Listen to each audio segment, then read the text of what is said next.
You can say that it is a new chapter. तो start करते हैं अपना न्यू चैप्टर बायोटेक्नोलॉजी। बायोटेक्नोलॉजी के हम करीबन 2 चैप्टर्स अभी कवर करेंगे लगातार, फिर जाएंगे अपने प्रीवियस जो चैप्टर्स अभी मैं छोड़ के आया हूं। तो इससे पहले अगर मॉलिक्यूलर बेसिस ऑफ इनहेरिटेंस और प्रिंसिपल ऑफ इनहेरिटेंस जिसने कवर नहीं किया है तो जाके वो चैप्टर्स को कवर कर लें। तो चलिए स्टार्ट करते हैं आज से अपना ब्रांड न्यू टॉपिक बायोटेक्नोलॉजी। कई लोगों को हो सकता है बायोटेक्नोलॉजी पसंद ना हो, हार्ड लगता हो, या फिर इसके कॉन्सेप्ट्स आपके सर से ऊपर जाते हो। तो कुछ नहीं जरूर है भाई, जरूरी कुछ नहीं है, आपको सिर्फ जरूरी है प्रीवियस की जेनेटिक्स के 2 चैप्टर पढ़ना, और जिसने नहीं भी पढ़ा है कोई बात नहीं, आप इसको पढ़ करके वो 2 चैप्टर्स पढ़ने जा सकते हो। तो मैं ऐसा बताऊंगा कि आपका एकदम बेसिक क्लियर हो जाएगा बायोटेक्नोलॉजी की, और आप भी जेनेटिक इंजीनियर बन सकते हैं अगर आपको अच्छा लगा तो। चलो, तो जेनेटिक इंजीनियर आजकल लाइफ किसका है, जमाना आने वाला है, जेनेटिक इंजीनियरिंग का ही जमाना आने वाला है। तो स्टार्ट करते हैं फाइनली अपने टॉपिक से, फालतू बकवास नहीं। पहला लेक्चर है बायोटेक्नोलॉजी। तो आखिरकार सबसे पहले तो यही क्वेश्चन आ जाता है भाई कि बायोटेक्नोलॉजी यानी होता क्या है, बायोटेक्नोलॉजी है क्या। बायोटेक्नोलॉजी सिंपली एक बायोलॉजी की ही ब्रांच है जो कि डिफरेंट माइक्रोब्स या फिर प्लांट्स या फिर एनिमल्स के सेल्स को यूज करके उनके मतलब उनके डिजायरेबल प्रोडक्ट्स को फॉर्मेशन करना, जो कि यूटिलाइज कर सके, जो कि यूजफुल प्रोडक्ट्स हो ह्यूमंस के लिए। समझ आया नहीं आया? ठीक है, एक बार और सुनो। देखो, बायोटेक्नोलॉजी एक ऐसा मेथड है या फिर एक ऐसा प्रोसेस है जिसमें हम किसी भी ऑर्गेनिजम्स के डिजायरेबल प्रोडक्ट्स को लेते हैं, डिजायरेबल जीन्स को लेते हैं, और उस जीन्स को दूसरे इंडिविजुअल में इनहेरिटेट कराते हैं और एक डिजायरेबल प्रोडक्ट्स की फॉर्मेशन करते हैं जो अपने को जरूरी है। जैसे कोई इंसान, मान लो कोई इंसान के अंदर ऐसी डिसऑर्डर है कि वो एंजाइम की प्रॉपर सिंथेसाइज नहीं कर सकता अपने बॉडी में, तो हम क्या करेंगे, जो डीएनए या फिर जो जीन्स एंजाइम्स के लिए रिस्पॉन्सिबल होते हैं, तो उस जीन्स की पहले हम प्रोडक्शन करेंगे, दूसरे इंडिविजुअल से लेंगे और उस दूसरे इंडिविजुअल की डीएनए को, रिकम्बिनेंट डीएनए को इस जो इनहेरिटेटेड है मतलब जिसको डिसऑर्डर है उसके अंदर ट्रांसफर कर देंगे, और उसके बाद ट्रांसफर करने के बाद वो उसमें ग्रो करेगी। एक सुटेबल कंडीशन मेंटेन करना पड़ेगा उसको, और मेंटेन करने के बाद फर्दर ये इंसान भी एंजाइम प्रोडक्शन कर पाएगा। तो ये होता है पूरा का पूरा कारण, पूरा का पूरा कांड बायोटेक्नोलॉजी में।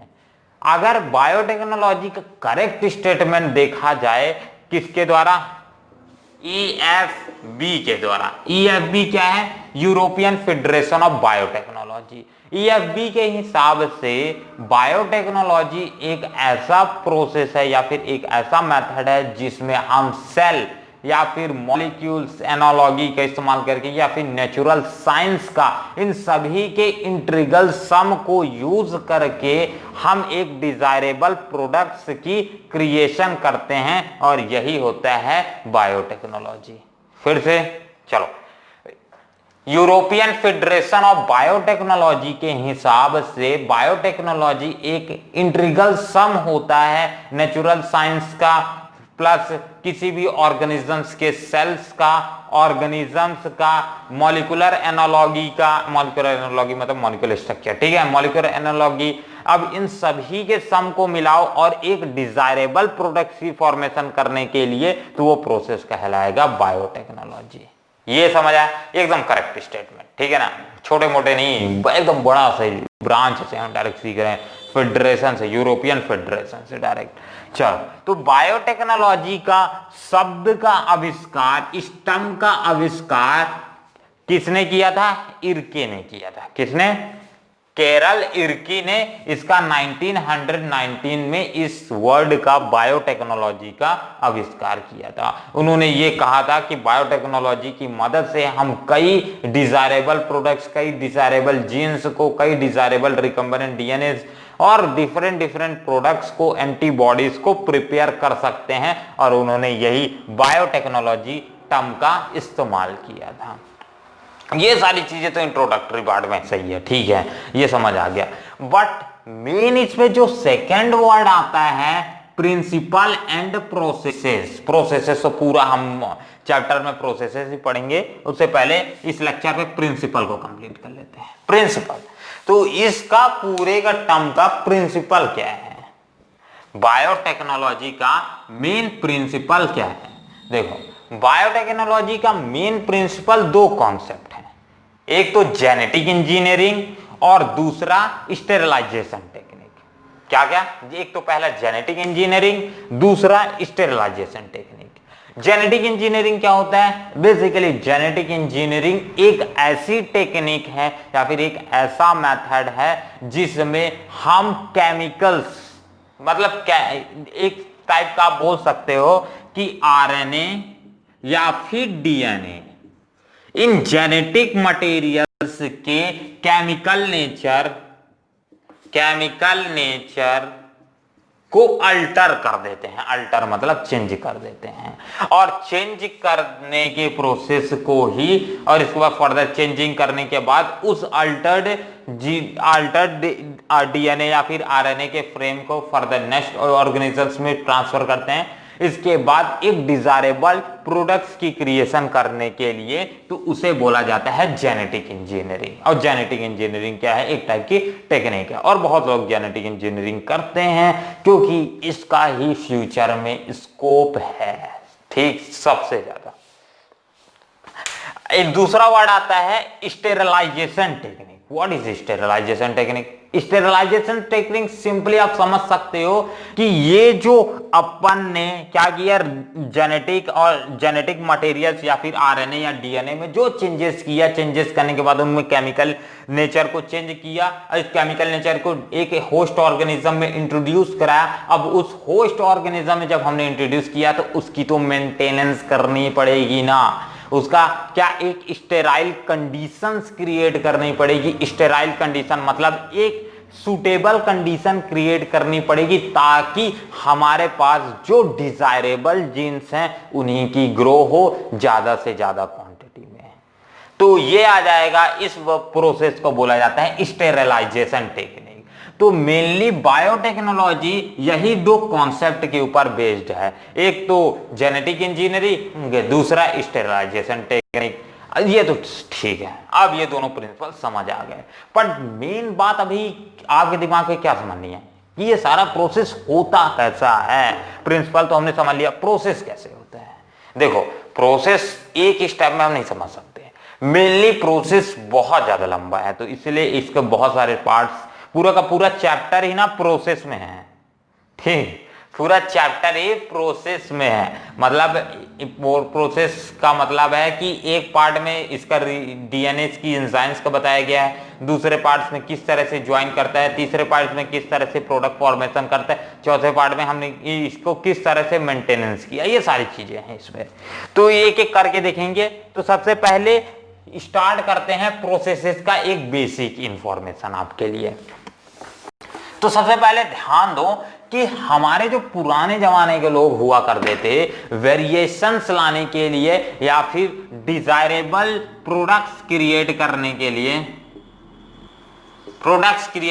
या फिर एक गुड क्वालिटी का ऑफस्प्रिंग, गुड क्वालिटी या फिर गुड क्वालिटीज ऑफस्प्रिंग, मतलब एक ऐसी ऑफस्प्रिंग जिसमें बहुत अच्छी अच्छी क्वालिटीज हो, ऐसी सारी चीजें करने के लिए क्या यूज किया जाता था? इंटरकोर्स का। इंटरकोर्स मतलब एक तो उन्हें मालूम था कि दैट ये सारे के सारे चेंजेस लाए जा सकते हैं एक मेथड से, सेक्स मेथड से, ठीक। बट इसमें एक प्रॉब्लम क्या थी? दैट इसमें कुछ डिजायरेबल जीन्स भी चल देते थे और कुछ नॉन डिजायरेबल जीन जो नहीं चाहिए अपने को, वो भी मिक्सिंग में बनता था। तो इससे अपने को एक मिक्स्ड इंडिविजुअल्स की, हमेशा मिक्स्ड प्रोडक्ट की हमेशा फॉर्मेशन होती थी, जो कि अपने को नहीं चाहिए होता है। कुछ डिजायरेबल है तो उसके साथ साथ कुछ अनडिजायरेबल प्रोडक्ट्स भी, अनडिजायरेबल जीन्स भी उसके साथ साथ एक्लोमिनेट हो जाते हैं। तो ये तो उसमें एक प्रॉब्लम था। बट ये एक one of the best top technique है बाकी सारे मेथड से, ठीक, क्योंकि ये बहुत इजीली परफॉर्म की जा सकती है। अब बट ये टेक्निक उतना ज्यादा प्रोडक्टिविटी में केस में नहीं है। तब इसी प्रॉब्लम को दूर करने के लिए 1919 में बायोटेक्नोलॉजी का टर्म का आविष्कार हुआ। उसके बाद उसकी फील्ड्स लगातार क्रिएट होती गई। ठीक है, देश आजाद होने से पहले ही। अब देखो बायोटेक्नोलॉजी में क्या होता है, हम एक डिजायरेबल जीन्स को सेलेक्ट करते हैं, उस डिजायरेबल जीन्स को फर्दर नेक्स्ट इंडिविजुअल में ट्रांसफर करते हैं और नेक्स्ट इंडिविजुअल में ट्रांसफर करने के बाद उसकी मेंटेनेंस करते हैं और मेंटेनेंस करने के बाद हम एक डिजायरेबल प्रोडक्ट्स की फॉर्मेशन कर लेते हैं। ऐसा होता है, बट इसमें भी प्रॉब्लम है। ये सारा का सारा प्रोसेस आखिरकार होता कैसे है, ये भी तो है। चलो, तो मेनली ये सारा का सारा प्रोसेस 4 फेजेस में डिवाइड किया गया है और यही 4 फेजेस अपने पूरे चैप्टर में देखने को मिलेगा। ठीक है, इसी 4 फेजेस के हिसाब से पढ़ेंगे। तो ये प्रिंसिपल्स के अंदर ही आ जाएगा, प्रिंसिपल का सब टॉपिक मान के चल देना। पूरा का पूरा क्या क्या स्टेप्स इन्वॉल्व होते हैं, स्टेप्स। पहला स्टेप आ जाएगा, पहला स्टेप क्या हो जाएगा, identification, IDENTIFICATION, identification. Second step, identification क्या होता है इसको भी समझते चलते हैं कि पहले लिख लें क्या लिख लेते हैं, आइडेंटिफिकेशन। दूसरा इंट्रोडक्शन, INTRODUCTI,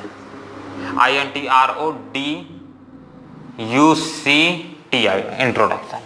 तीसरा स्टेप आ जाएगा इंट्रोडक्शन होने के जस्ट बाद आइडेंटिफिकेशन, इंट्रोडक्शन, मेंटेनेंस। और चौथा और आखिरी आ जाएगा इसी में एक्सट्रैक्शन। क्लियर? ये 4 मेजर स्टेप्स आ जाएंगे पूरे के पूरे बायोटेक्नोलॉजी प्रोसेस को करने के लिए, इस पूरे जेनेटिक इंजीनियरिंग की टॉपिक को समझने के लिए। तो सबसे पहला अपना प्रोसेस आता है आइडेंटिफिकेशन। What is identification? देखो, आइडेंटिफिकेशन का मतलब है कि हमें एक डिजायरेबल जीन्स की आइडेंटिफाई करना पड़ेगा। और डिजायरेबल जीन हम कैसे आइडेंटिफाई कर सकते हैं? डिजायरेबल डीएनए की मदद से। डिजायरेबल डीएनए, तो सबसे पहले जैसे मुझे प्रोटीन, कोई बॉडी प्रोटीन नहीं सिंथेसाइज कर पा रही है, तो मुझे क्या करना पड़ेगा, ऐसे डीएनए को खोजना पड़ेगा जो ज्यादातर ऐसे जीन्स को खोजना पड़ेगा जो प्रोटीन्स की सिंथेसाइज करते हो। और प्रोटीन्स की और जीन के अंदर क्या प्रेजेंट रहता है? डीएनए। मुझे डीएनए की मदद से ही मालूम चल पाएगा कि ये जीन ये है। हाँ चलो, तो ऐसा क्या करना पड़ेगा, मुझे सबसे पहले आइडेंटिफाई करना पड़ेगा डीएनए को। डीएनए की आइडेंटिफिकेशन करेंगे जिसके पास डिजायरेबल जीन हो, डिजायरेबल जीन हो। ठीक है, स्पेलिंग देख लेना, शायद हो गया मिस्टेक। डिजायरेबल जीन हो। नेक्स्ट, अब ये हमने आइडेंटिफाई कर लिया डिजायरेबल जीन को या फिर डिजायरेबल डीएनए को। डिजायरेबल डीएनए की आइडेंटिफिकेशन करने के बाद नेक्स्ट प्रोसेस आता है इंट्रोडक्शन। इंट्रोडक्शन यानी उसका नाम पता, ये सब नहीं बताना है। इंट्रोडक्शन मतलब होता है कि उसे किसी भी ऑर्गेनिज्म में इंट्रोड्यूस कराना है। इंट्रोड्यूस कराने के लिए मतलब ये डीएनए का रिकम्बिनेंट डीएनए बनाना है। समझ नहीं आया? चलो, तो देखो, पहले तो हम क्या करेंगे, आइडेंटिफिकेशन करेंगे। आइडेंटिफिकेशन करने का मतलब डिजायरेबल जीन्स का पता करेंगे। डिजायरेबल जीन्स मतलब डिजायरेबल डीएनए की फॉर्म पता करेंगे। अब उस डिजायरेबल डीएनए को लेंगे, ये पूरा का पूरा प्रोसेस नहीं बताऊंगा। डिजायरेबल डीएनए को लेंगे, डिजायरेबल डीएनए की फर्दर इंट्रोडक्शन कराएंगे। इंट्रोडक्शन मतलब होता है एक सुटेबल होस्ट को खोजेंगे। सुटेबल होस्ट, हाँ भाई ये अच्छा ये बैक्टीरिया है, ये बैक्टीरिया, ये ई कोलाई है, ये मेरे प्रॉपर ये एंटीबॉडीज को क्रिएट कर सकती है। तो मैं क्या करूंगा, उस एंटीबॉडी इस वाले ये डीएनए को उस वाले कि क्या कर दूंगा, ई कोलाई के बॉडी में ट्रांसफर कर दूंगा। और ई कोलाई के बॉडी में जैसे ही ट्रांसफर करूंगा तो ई कोलाई क्या उस डिजायरेबल प्रोडक्ट्स की फॉर्मेशन करना चालू कर देगा और उस डिजायरेबल प्रोडक्ट्स अपने को मिल जाएगा। तो चलो, हमें इंट्रोड्यूस कराना है। तो सबसे पहले हम क्या करेंगे, डीएनए कलेक्ट करेंगे और उस डीएनए को एक सुटेबल होस्ट में ट्रांसफर करेंगे। और ट्रांसफर करने के लिए एक चीज ध्यान रखना, हमेशा वेक्टर डीएनए का इस्तेमाल करना ही पड़ता है ट्रांसफर करने के लिए, क्योंकि अपने को सबसे पहले क्या बनाना है, एक रिकम्बिनेंट डीएनए बनाना है। और रिकम्बिनेंट डीएनए सिंपल एक नॉर्मल डीएनए नहीं बना सकता। रिकम्बिनेंट डीएनए बनाने मतलब डीएनए एक डीएनए रहेगा और उसे किसी के एक वेक्टर में ट्रांसफर करना पड़ेगा। वेक्टर यानी कोई हो सकता है कोई प्लाज्मिड हो, ठीक है, बहुत सारे वेक्टर्स हैं, बैक्टीरियोफेजस होती है, डिफरेंट डिफरेंट है जिसके थ्रू हम ट्रांसफर कर सकते हैं। तो मान लो कि अब मैं प्लाज्मिड में एज अ ट्रांसफर कर देता हूं और प्लाज्मिड को फिर इसके बाद उस पूरे के पूरे क्लोनिंग वेक्टर को हम आरडीएनए में ट्रांसफर कर देंगे। अरे भाई क्या बता दिया, इतनी सारी कंफ्यूज कर दिया। आहा, चलो कोई बात नहीं, ये सारी चीजें हटाओ, सिर्फ और सिर्फ एक दिमाग में बैठाओ। सबसे पहले ये सारे स्टेप्स, जैसे स्टेप होगा तो हम समझेंगे आगे, ठीक है ना, आपने ज्यादा लोड नहीं लेना है दिमाग में। सबसे पहले आइडेंटिफाई करेंगे, एक डिजायरेबल जीन्स की आइडेंटिफिकेशन करेंगे, मतलब डिजायरेबल डीएनए की आइडेंटिफिकेशन करेंगे। अब डिजायरेबल डीएनए को हम इंट्रोड्यूस कराएंगे किसी भी होस्ट में, ठीक है, किसी भी होस्ट में नहीं, सॉरी, एक डिजायरेबल होस्ट में, एक सुटेबल होस्ट में जो कि मेरा प्रोडक्ट की फॉर्मेशन कर सकता है। हो सकता है वो कोई एनिमल का सेल हो, या फिर हो सकता है वो कोई प्लांट हो, या तो हो सकता है कोई वो माइक्रो मतलब बैक्टीरिया तो माइक्रो ऑर्गेनिज्म हो, कुछ भी हो सकता है। तो एक सुटेबल होस्ट में उसकी इंट्रोड्यूस कराना है, और उसे इंट्रोड्यूस के कारण क्या बनेगा, मेरा आरडीएनए बनेगा। अब ये जो आरडीएनए यानी रिकम्बिनेंट डीएनए बना है, अब इस पूरे रिकम्बिनेंट डीएनए की फर्दर मेंटेनेंस करना है। मेंटेनेंस करने का मतलब है एक सुटेबल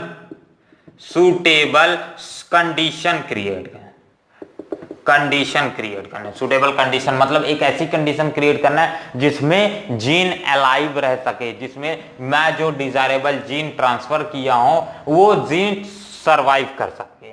नेक्स्ट, और ज्यादा से ज्यादा उसकी ग्रोथ हो। अब आखिरी, इसके बाद मेंटेनेंस हो गया खत्म, भाई बहुत दिनों से मेंटेनेंस कर रहा हूं, हा।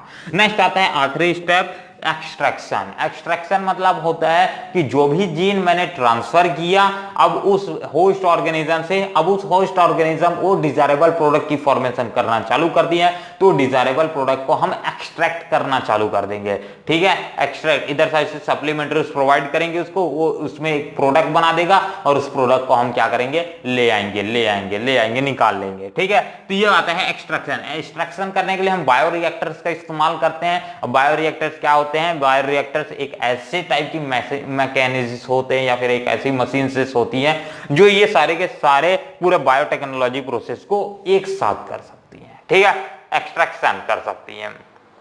तो क्या है बायोरिएक्टर्स, क्या होते हैं, सिंपल स्टार्ट बायोरिएक्टर, एक होता है कॉम्प्लेक्स स्टार्ट, भाई वो सब बाद में समझेंगे। तो इससे भाई एक्सट्रैक्शन में क्या करते हैं, हम एक डिजायरेबल प्रोडक्ट्स फॉर्मेशन करते हैं, एक्सट्रैक्ट करते हैं फ्रॉम होस्ट, ठीक है, होस्ट ऑर्गेनिजम्स, होस्ट यानी जिसके ट्रांसफर की है, तो ये आ जाएगा। अब ये 4 स्टेप्स में ही हम पूरा का पूरा बायोटेक्नोलॉजी को कंप्लीट कर देंगे। अब इसके बाद बायोटेक्नोलॉजी जैसे कंप्लीट, तो इसके एप्लीकेशंस वाला नेक्स्ट चैप्टर आ जाएगा, 2 चैप्टर पढ़ेंगे कंप्लीट भाई, ठीक है, बहुत हो गया, जेनेटिक्स पढ़ लिए। चलो तो इसके स्क्रीनशॉट ले लो, और जस्ट इसी में थोड़ा सा डीप में चलते हैं भाई, और समझते हैं थोड़ा बहुत पुरानी हिस्ट्री। हो गया, स्क्रीनशॉट हो गया, सो लेट्स गेट स्टार्टेड। चलो, तो अब आता है नेक्स्ट, जो रिकम्बिनेंट डीएनए है, मतलब आरडीएनए। पहली बार ये रिकम्बिनेंट डीएनए किसने बनाया। अब हर चीज का थोड़ा सा हिस्ट्री में जाते हैं, डीप में जाते हैं, ताकि अपना को एकदम कॉन्सेप्ट क्लियर है भाई, कि सब कुछ पढ़ते जा रहे हैं। अब यही नहीं पता कि भाई इनके मम्मी पापा कौन है, इनको जन्म किसने दिया है, इन सभी का आविष्कार किसने किया है, ठीक है। तो ये आ जाएगा। तो ये सारी चीजों को समझते चलना है कि आखिरकार कई बार एग्जाम में पूछ देता है कि कौन साइंटिस्ट थे जिन्होंने फर्स्ट आर्टिफिशियल रिकम्बिनेंट डीएनए बनाया था। कई बार पूछ देता है कि पहला ऐसा कौन साइंटिस्ट था जिसने बायोटेक्नोलॉजी का शब्द का आविष्कार किया, या फिर बायोटेक्नोलॉजी टर्म को क्वाइन किया, लोगों के सामने एक्सप्रेस किया। तो ये सारी चीजें भी पूछ देता है, और एग्जाम पॉइंट ऑफ व्यू से ये भी इंपॉर्टेंट है, ठीक। चलो, तो पहले जो साइंटिस्ट थे यानी जिन्होंने आर्टिफिशियल फर्स्ट रिकम्बिनेंट डीएनए मतलब आरडीएनए की फॉर्मेशन की थी, वो दो साइंटिस्ट थे। एक तो स्टैनले कोहेन, रॉबर्ट बॉयर। 1972 में उन्होंने आर्टिफिशियल रिकम्बिनेंट डीएनए की फॉर्मेशन की। अब जब आर्टिफिशियल रिकम्बिनेंट डीएनए की, अच्छा ये फॉर्मेशन कर दिए, चलो ठीक है, मेरे को तो समझ आ गया, ठीक। तो बट ये कैसे किए, ये आता है क्वेश्चन, ठीक। तो देखो एक नॉर्मल से स्टेप समझ लेते हैं, बाकी सारा का सारा प्रोसेस हम नेक्स्ट लेक्चर में समझेंगे। एक नॉर्मल ओवरव्यू देख लेते हैं, ठीक है। अपने को ये ज्यादा मार्क्स में नहीं आएगा, आपके हिसाब से 1-2 मार्क्स में आएगा, ज्यादा से ज्यादा 1-2 मार्क्स से ज्यादा कभी नहीं पूछेगा, ठीक। तो पहला जो इन्होंने आर्टिफिशियल रिकम्बिनेंट डीएनए बनाया था वो प्लाज्मिड से बनाया था। एक डीएनए को पहले क्लोन किया और उस डीएनए को क्लोन करने के बाद एक वेक्टर प्लाज्मिड में ट्रांसफर किया और वेक्टर प्लाज्मिड में ट्रांसफर करने के बाद उससे डिजायरेबल प्रोडक्ट्स को क्रिएट कर लिया। किसका? डिजायरेबल प्रोडक्ट्स मतलब रिकम्बिनेंट डीएनए वो बन गया। तो इन्होंने पहला रिकम्बिनेंट डीएनए बनाया था एक एंटीबॉडी रेस्ट्रिक्शन जीन का, ठीक। किसका? एंटीबॉडी रिस्ट्रिक्शन जीन का। तो ये सारी चीजें तो क्लियर है, ये उतना डाउटफुली नहीं है। बट ये पूरा प्रोसेस हुआ कैसे? ये पूरा प्रोसेस, ये तो फॉर्मेशन किया उन्होंने, ये एंटीबॉडी रिस्ट्रिक्शन जीन के लिए फॉर्मेशन किया। अब सबसे पहले उन्होंने एक ओवरव्यू देख रहा हूं, ठीक है ना, ओवरव्यू पूरे चैप्टर भर का, और इस ओवरव्यू के हिसाब से अपन सारे स्टेप्स को कवर करेंगे। तो ओवरव्यू देखो इसी पूरा प्रोसेस का। तो सबसे पहले उन्होंने एक डिजायरेबल डीएनए को सेलेक्ट किया, ऐसा डिजायरेबल डीएनए जो कि मेरा क्या, ये सारे के सारे एक रिकम्बिनेंट डीएनए फॉर्मेशन कर सकता है, ठीक। मतलब एक डिजायरेबल जीन्स की आइडेंटिफाई किया। उस डिजायरेबल जीन्स को कट करने के लिए उन्होंने रिस्ट्रिक्शन एंजाइम का इस्तेमाल किया। एंजाइम जिसे मॉलिक्यूलर सीजर भी बोला जाता है, ठीक है, मॉलिक्यूलर सीजर भी बोला जाता है। तो आप वो भी वर्ड यूज कर सकते हो, कई बार एग्जाम में बोल देता है इन रिस्ट्रिक्शन एंजाइम की जगह molecular scissor. What is molecular seizure? Molecular seizure is a type of a biological seizure जो कि क्या एक डीएनए फ्रेगमेंट्स के सर्टेन या फिर एक स्पेसिफिक लोकेशन में कट करता है। रिस्ट्रिक्शन एंजाइम हाईली स्पेसिफिक होते हैं, वो जिस पॉइंट के लिए कटिंग के लिए जाते हैं सिर्फ उसी पॉइंट को कट करेंगे। मान लो मेरे डीएनए में मेरे को एजीसी कट करना है, ठीक है, तो मैं वैसे ही रिस्ट्रिक्शन एंजाइम यूज करूंगा। बट मेरे को हो गया कि मेरे डीएनए में, जैसे मैं एक डीएनए का पूरा बहुत बड़ा टेम्पलेट ले लिया, अब उसमें शुरू से लेके आखिरी तक में एजीसी है ही नहीं है, तो क्या वो कट करेगा? नहीं करेगा, ठीक है। तो हाईली क्या रहते हैं ये molecular scissors are highly specific, या फिर रिस्ट्रिक्शन एंजाइम जो भी हम यूज करते हैं वो बहुत ज्यादा हाईली स्पेसिफिक हो जाएगा, ठीक। तो सबसे पहले हम क्या करते हैं, एक रिकम्बिनेंट डीएनए को एक डीएनए को कट करने के लिए रिस्ट्रिक्शन एंजाइम का यूज करते हैं। फर्दर वो जो अपने पास कटेड डीएनए आएगा, उस कटेड डीएनए को हम दूसरे वेक्टर डीएनए के साथ VECTOR वेक्टर डीएनए के साथ जोड़ने के लिए एक दूसरे एंजाइम का यूज करते हैं, डीएनए लाइगेज। LASE लगा रहेगा, समझ आना ये क्या है, एक एंजाइम है। डीएनए लाइगेज का इस्तेमाल करते हैं, ठीक है। अब ये इसके बाद ये अपने पास क्या बन जाएगा, अपने पास ये बन जाएगा आरडीएनए, ठीक है, रिकम्बिनेंट डीएनए। अब इस मतलब जो अपने पास वेक्टर डीएनए रहेगा, तो टोटल ये डीएनए को हम जो अपने पास वेक्टर डीएनए के अलोंग विद वेक्टर डीएनए के साथ ही हम उसे एक होस्ट में ट्रांसफर कर देंगे। किसमें? होस्ट में ट्रांसफर कर देंगे। और जैसे ही वो होस्ट में पहुंचेगा तो आरडीएनए फॉर्मेशन कर लेगा, आरडीएनए यानी रिकम्बिनेंट डीएनए फॉर्मेशन कर लेगा, और रिकम्बिनेंट डीएनए फॉर्मेशन करने के बाद जो डिजायरेबल जीन्स की फॉर्मेशन करना चालू कर देगा। जैसे कि मैं बात बात करता हूं तो एंटीबॉडी रिस्ट्रिक्शन जीन की फॉर्मेशन चाहिए, तो मुझे एंटीबॉडी रिस्ट्रिक्शन जीन्स की ये फॉर्मेशन करेगा।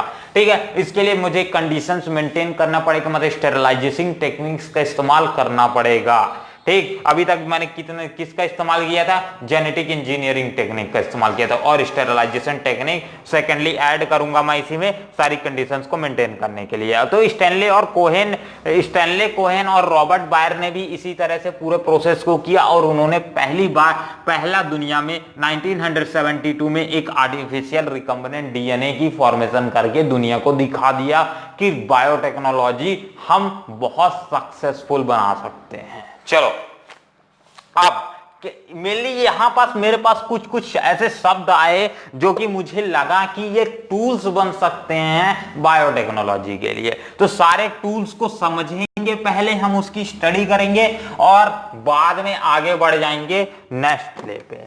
तो सबसे पहले अपने पास एक मेरे को इंपॉर्टेंट लगा टूल्स लिख लो। ठीक है, क्या क्या टूल्स हैं बायोटेक्नोलॉजी के, तो मेनली फॉलोइंग टूल्स है जिनकी स्टडी करना बहुत ज्यादा जरूरी है इस चैप्टर के हिसाब से। पहला तो रिस्ट्रिक्शन एंजाइम,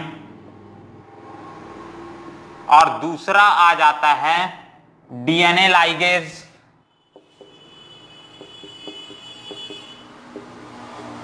ठीक है, ESE, और तीसरा टर्म आ जाता है डीएनए लाइगेज के बाद just vector, cloning vector, CLONING, cloning vector, और चौथा और आखिरी आ जाता है क्लोनिंग वेक्टर भी हो गया, डीएनए लाइगेज हो गया, cloning vector, restriction enzyme. Further ये सारी चीजें फॉर्मेशन होने के बाद एक चीज की और बच जाएगी, दैट कंपोनेंट होस्ट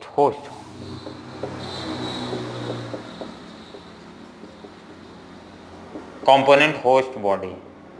भाई आखिरी में ये भी तो होना चाहिए, सारा चीजें हमने बना ली, क्लोनिंग भी कर दी वेक्टर्स के साथ, और इसके बाद जो अपने को बना वेक्टर डीएनए, ठीक है, उस डीएनए को हम किस में ट्रांसफर करें। आदमी ये वाला होस्ट ही नहीं है, ये है ही नहीं है, तो किसमें, तो किसके लिए करोगे भाई, कौन बना के देगा, ऐसा है। इसीलिए हमारे पास आखिरी चीज होना चाहिए होस्ट बॉडी। तो सबसे पहले रिस्ट्रिक्शन एंजाइम अगले लेक्चर में कवर करेंगे, फिर उसके बाद वाले लेक्चर में डीएनए लाइगेज पूरा कवर करेंगे, और क्लोनिंग वेक्टर, और आखिरी में होस्ट कंपोनेंट बॉडी। ठीक, तो चलिए इस वीडियो के लिए सिर्फ और सिर्फ इतना ही, और एक इसका फटाक से स्क्रीनशॉट हो जाए। वीडियो तो आई थिंक सो क्वालिटी अच्छी खासी है। तो मिलते हैं अगले वीडियो पे, तब तक के लिए अपना ध्यान रखिए। जय हिंद, जय भारत। हाँ, डिस्क्रिप्शन में चले जाना, नोट्स मिल जाएंगे, आई डॉट पे क्लिक करके इस नेक्स्ट वीडियो पे जा सकते हो, या तो इधर और इधर से प्लेलिस्ट और वो आएगा ही। तो चलो मिलते हैं अगले वीडियो पे। जय हिंद, फिर से जय भारत।